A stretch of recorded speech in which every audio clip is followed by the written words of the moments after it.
वनचंद्र भगवान की जय। अतः 10वां अध्याय। राजा पृथु कहने लगे, हे मुने, आपने कार्तिक मास में विष्णु भगवान की पूजा का महात्म तो सुना दिया। इस मास में यदि अन्य किसी देवता का पूजा या व्रत हो तो वह भी कृपया करके मुझे सुनाइए। तब नारद जी बोले, हे राजन, अश्विनी शुक्ल पूर्णिमा को ब्रह्मा जी का व्रत, कार्तिक कृष्ण चतुर्थी को गणेश जी तथा अष्टमी व अमावस्या को माँ लक्ष्मी का व्रत किया जाता है। जो कुंवारी कन्याएं कार्तिक मास में इस व्रत को करती हैं उनको सुयोग पति मिलता है। यदि विवाहित स्त्रियां इस व्रत को करें तो उसको सुहाग अटल होता है। प्रातःकाल स्नान आदि से निवृत्त हो चंदन आदि से श्री गणेश जी का पूजन करें। फिर सायंकाल गणेश जी की पूजा करके चंद्रमा का उदय होने पर उसको अर्घ्य देवें। तत्पश्चात उत्सव मनाते हुए भोजन करें। साधवा स्त्रियों को अपने सुहाग की रक्षा के लिए यह व्रत अवश्य करना चाहिए। नारद जी बोले, हे राजा पृथु, अब हम इस व्रत का इतिहास तुमको सुनाते हैं, ध्यान से सुनिए।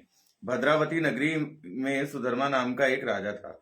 उसके रविदत्त, सुशर्मा, जय शर्मा और सुशोभन नाम वाले 4 पुत्र तथा वीरमती नाम की कन्या थी। सुधर्मा ने अपनी कन्या का विवाह देवव्रत के साथ करा दिया था।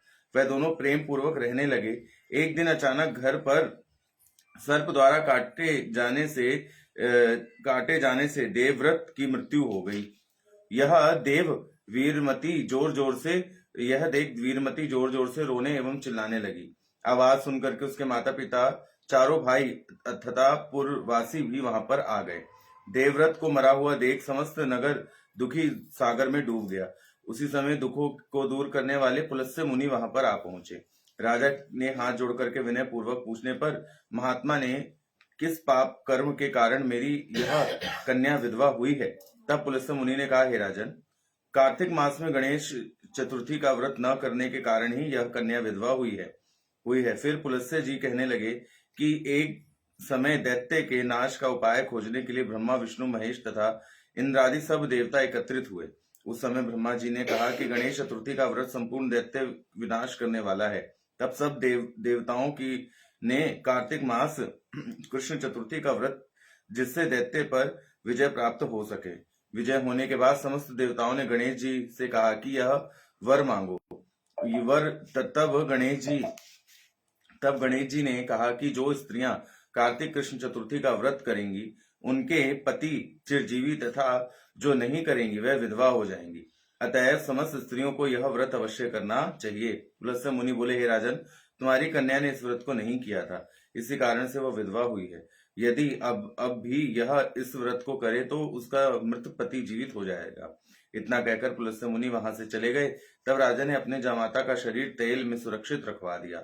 इसके बाद जब कार्तिक मास आया तो उसकी कन्या ने विधिवत व्रत करके उद्यापन में ब्राह्मणों को दान दक्षिणा दे करके उन्हें संतुष्ट किया, जिसके प्रभाव से उसका मृतक पति पुनः जीवित हो खड़ा हुआ। नारद जी कहते हैं, हे राजा पृथु, सौभाग्यवती स्त्रियों को अपने सुहाग की रक्षा तथा संतान प्राप्ति के लिए यह व्रत अवश्य ही करना चाहिए। श्रीमन नारायण नारायण नारायण।